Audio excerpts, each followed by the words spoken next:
Halo Sobat Gen, Assalamualaikum warahmatullahi wabarakatuh. Di video kali ini kita akan membahas kunci jawaban biologi kelas 11 bab 5 pada tugas soal model AKM pada halaman 298 sampai 301 di buku biologi kurikulum merdeka pegangan kalian. Jadi, ayo kita bahas bersama mengenai soal atau perintah yang ada di tugas kali ini, Gen. Tapi sebelum lanjut, jangan lupa untuk subscribe ya, Gen, agar Gen Sukses Media lebih semangat lagi nemenin kalian nugasnya. Jika sudah, kuy kita lanjut. Baik, Gen, kita masuk pada soal pertama berikut ini. Perhatikan soal yang ada ini. Berilah tanda centang pada pernyataan-pernyataan yang sesuai dengan teks mengenai merokok sebagai penyebab utama penyakit paru obstruktif kronis atau PPOK yang ada pada halaman 298. Dan berikut ini adalah hasil analisis untuk pernyataan yang dianggap benar sesuai rujukan dari teks informasi tersebut. Kita akan bahas satu persatu, Gen. Untuk pernyataan pertama, ini dianggap benar karena dalam teks disebutkan bahwa penderita PPOK lebih rentan terkena penyakit COVID-19.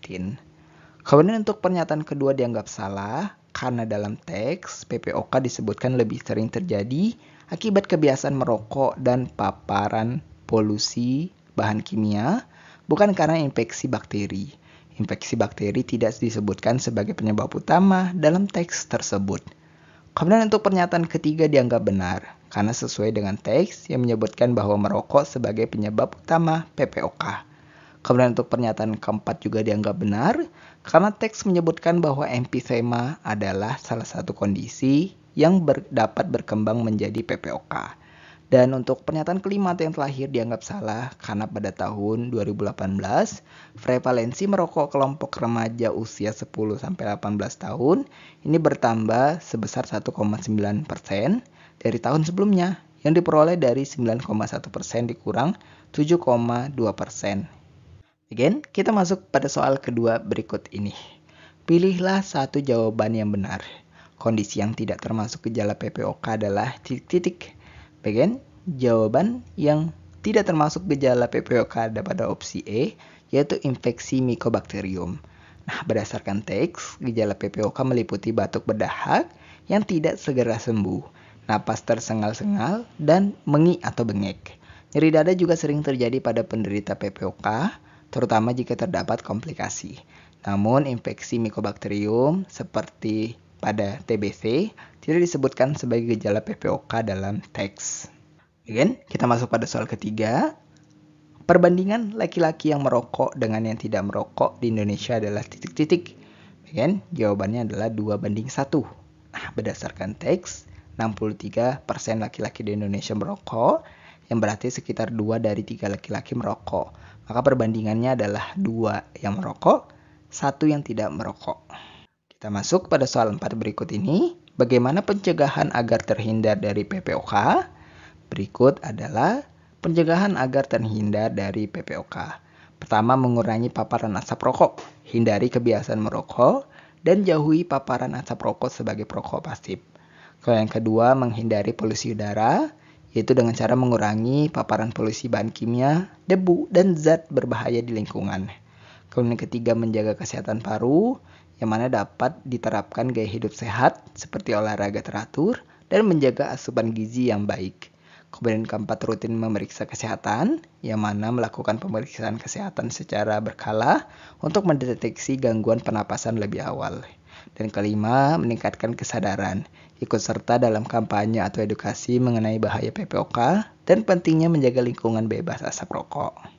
Baik, kita masuk pada soal kelima berikut ini. Jika di Indonesia pada tahun 2018 terdapat 50 juta anak, perkiraan jumlah anak yang merokok adalah titik-titik. Bagian perkiraannya adalah 4,5 juta anak merokok. Berdasarkan teks, prevalensi merokok pada kelompok anak usia 10-18 tahun pada tahun 2018 adalah 9,1%.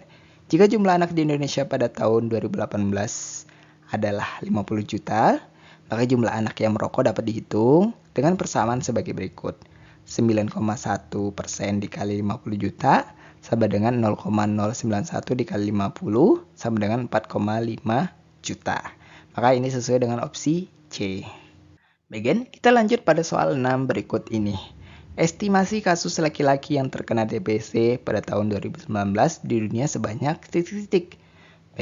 Perhatikan pembahasan berikut.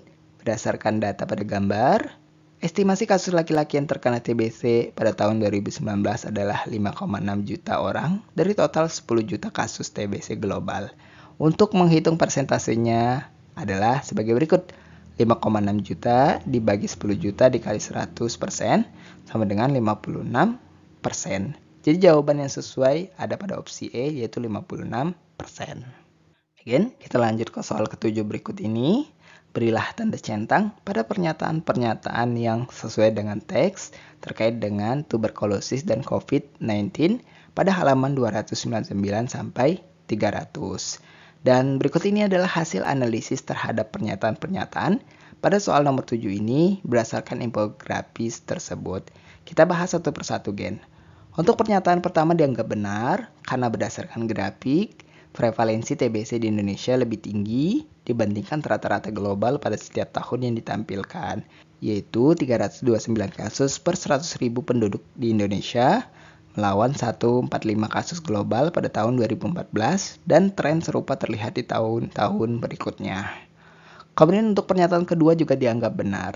Pada tahun 2017, kematian akibat TBC di Indonesia adalah 116.000 dari total global 1,2 juta.